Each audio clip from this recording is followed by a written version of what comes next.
OG Anunoby at 50 to 1 to win the series MVP. Karl-Anthony Towns 25 to 1. If the Spurs lose game one, then I would pounce on them and go back the other way. Once you change your name from Indians, you don't deserve a title anymore. Guardians, come on.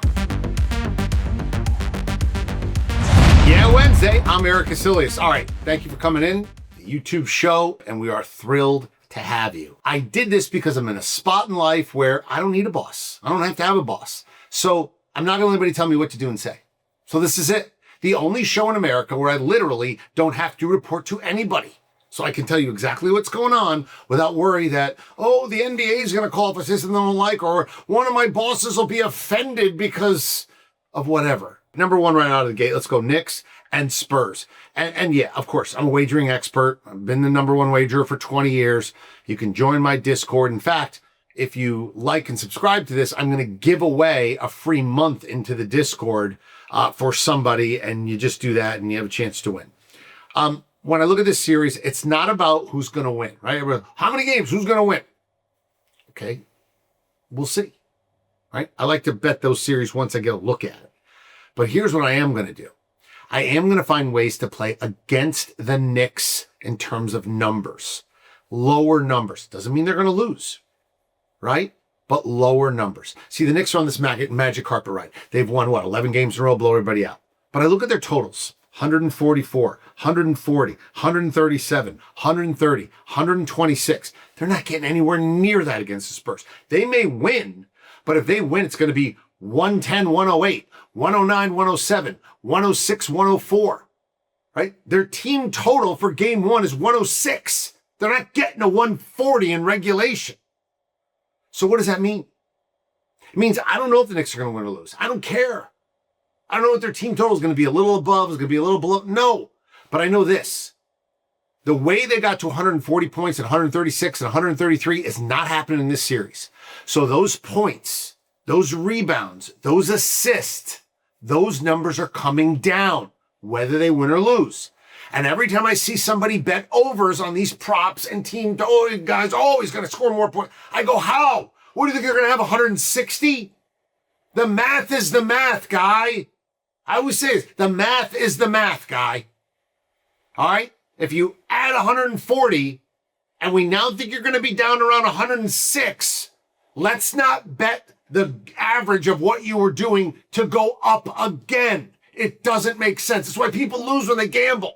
They just want to bet overs. Oh, I love the Knicks. They're on a roll. They're at over. And they lose. So you can join the Discord. I'll give you all my sharp plays and my picks and that kind of stuff. But it's not about what, it's about why.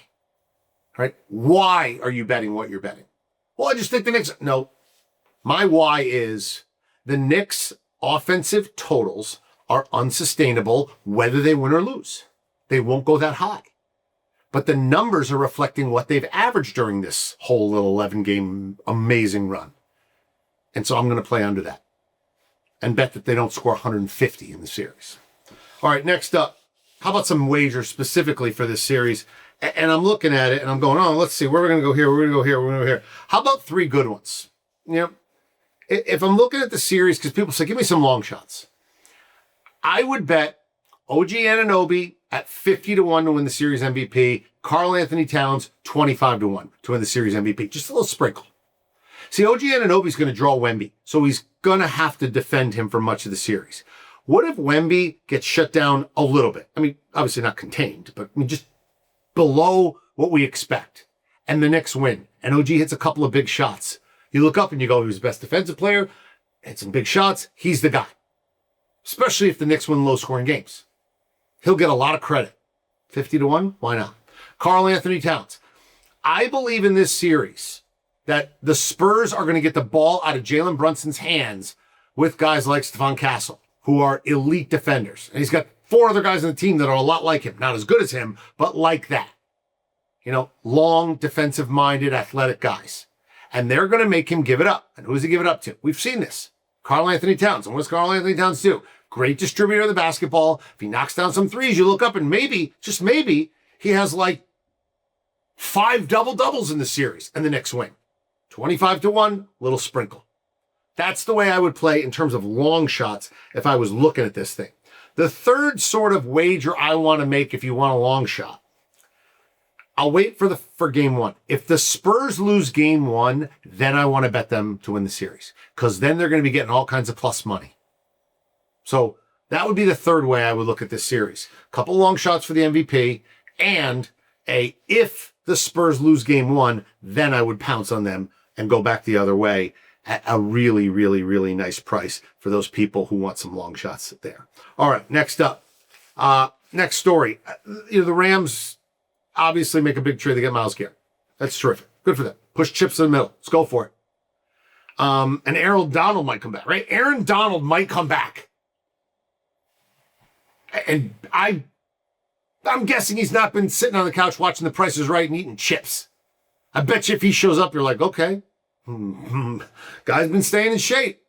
All right, suit it up, 99. I see you. I mean, guy's a force. And the Rams Super Bowl odds are down to plus 600. And for people who aren't wagers, this is what that means.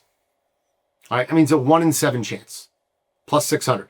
If you wager $1, you get to win 600. Right? So they're saying there's a 1 in 7 chance that it happens. 14.3%. That's how you do it. All right, so they're at 14.3%. Next up, Bills, Rams, Seattle, all about 9%. Nobody else is over 7. So you see where we are. Now, if you look at Super Bowl winners traditionally, and I know Seattle was a long shot last year, they almost always come from that top or second tier group, which would basically mean Rams, Bills, Ravens, Seattle. And go look at the Ravens schedule. Man, do they have an easy schedule. I mean, wow. Wow. For an NFL schedule, I mean, it's all relative. They have a pretty easy schedule. And I'll be interested there. Now, I do think the 600 on the Rams is just an overreaction by the market. You can't bet the Rams now. They're not good value. I mean, for people who are sort of new or don't really understand gambling or like to gamble but don't really go deep into it, how many points to the line per game do you think Myles Garrett is worth? How many? How many? And by the way, he's the number one non-quarterback in the world to the line. What's he worth? Talk to several people who make lines, sports books, all that stuff. How about 1 3/4 points? And that's huge. Less than 2 points a game. That's what he's worth. Less. Right? Now they gave up Jared Verse and the picks and all that, which are worth about 1 point in total. So the Rams got themselves almost a point a game with Myles Garrett. Almost 1 point a game. Almost. Not quite. That's the difference. Look, quarterback's a little different. Pat Mahomes is probably the most. He's probably worth 8 points to the spread. Most quarterbacks will be worth between 4 and 6. But again, non-quarterbacks, 2 is as high as it's going to get. That's just the way the sport works. That's why when people say MVP, let's give it to a running back. I was just going to go, okay, they're not going to be the MVP. People risk their houses on this stuff. No, the only person going to be the MVP is the quarterback, which is why you have Offensive Player of the Year, basically for the non-quarterbacks. So if I were betting, I'd be looking at the group below the Rams, not too far down. And maybe, just maybe, this will be the Ravens' year, but I'll have my official Super Bowl picks coming up as we get closer to kickoff in, somewhere around 100 days or so from now. I saw the Giants sign Juju Smith-Schuster and Odell Beckham Jr. And yeah, of course, we can make jokes, the old age home and all that other good stuff. And this is desperation. Sure. Odell, who, by the way, is done. He had 3 great years with the Giants, and that was a decade ago. In the last decade, his median catches per year is 25.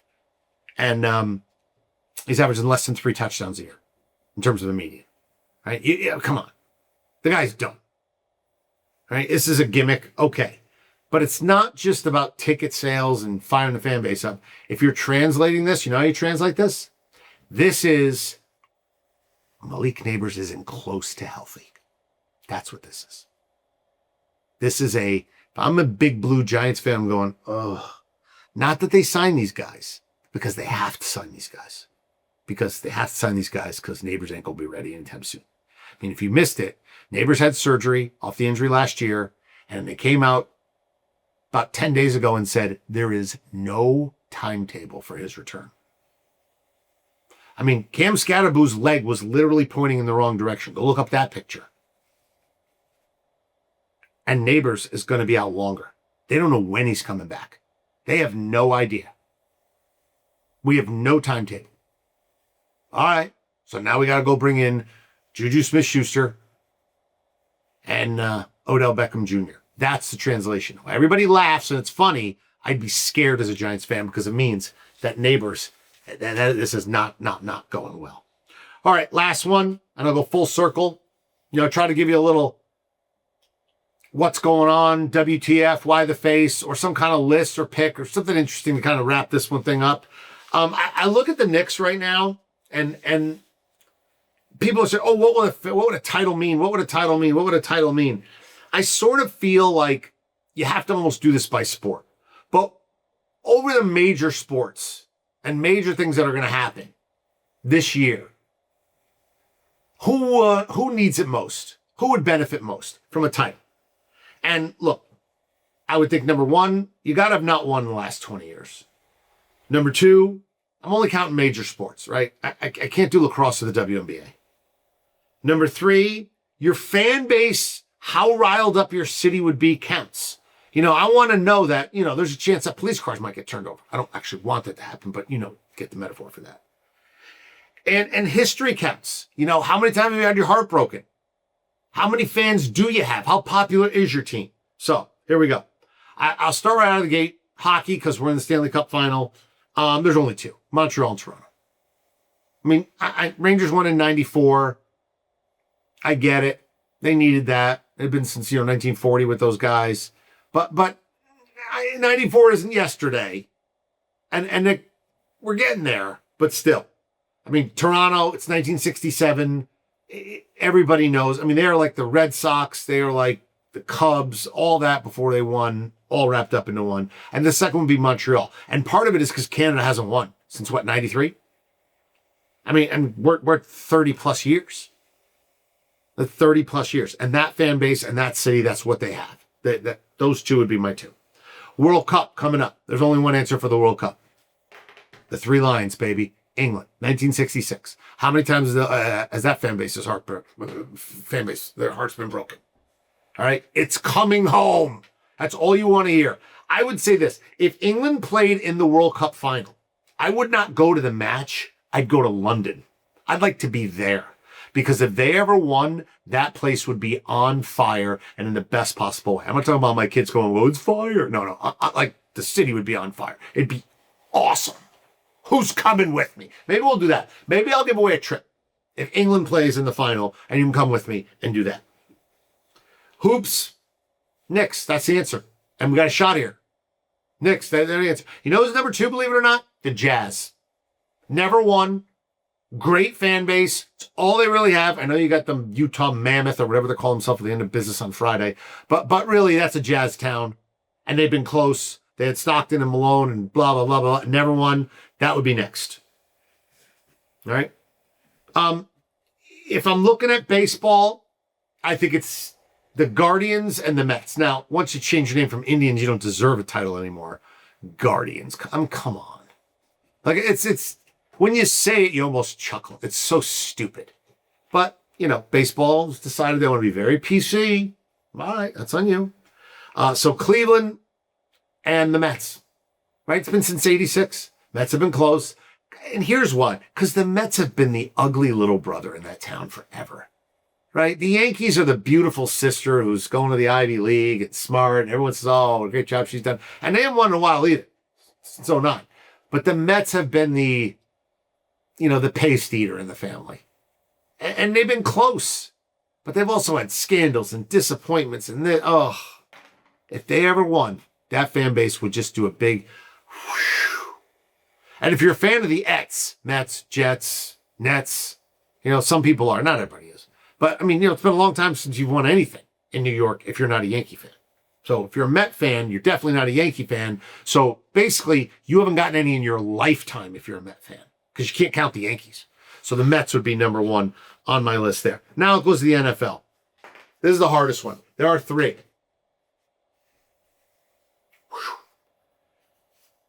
Buffalo. I mean, how many times Buffalo choked it away in the playoffs? I mean, from Scott Norwood to 13 seconds in Kansas City, even last year. How did it happen? And you got to feel like the sun is starting to set on Josh Allen. And when that sets, when are they ever coming back? Who knows? 2, Cleveland, the Browns. It's a Browns town. I mean, I know LeBron gave him a championship in Believe Land, but the Browns would mean a lot. I mean, a lot to that city. And number 3, how about the Dallas Cowboys? Can you imagine the party Jarrah would throw if they ever won? I mean, like, there's a nice dividing line when it comes to the Dallas Cowboys of people like over 40 and under 40. Everybody under 40 has no idea that the Cowboys used to have swagger, right? They have no idea. They're like, don't you just suck every year? Don't you just choke every year? Don't you just gack it up every year? And then you got the guys over 40, they're like, oh, yeah, man, you don't remember about Emmitt Smith. You don't know about Troy Aikman. You know about Irvin. And you got the guys who are like 60 who are like, yeah, and you don't know about Staubach. You don't know about Drew Pearson. You don't know about Ed Too Tall Jones. You know, the Cowboys used to be it. They used to be it. They used to be it. I didn't do college football. Maybe we'll do that another time. But that's going to do it for today. Again, if you like and subscribe, I'm going to give away a free month in my Discord to anybody. You get all my picks. We have crushed it. Crushed it. For example, in May, how about 22-8 in hockey? Also won in the NBA. Also was well over 60% in Major League Baseball. Can't wait to crush it again for you. So if you like and subscribe, somebody is going to win a free month. That's going to do it for today. Try to do this every other day. Have fun. I always love your comments. Love what everybody has to say. And thank you so much for watching right here. This is the Erik Kuselias YouTube show.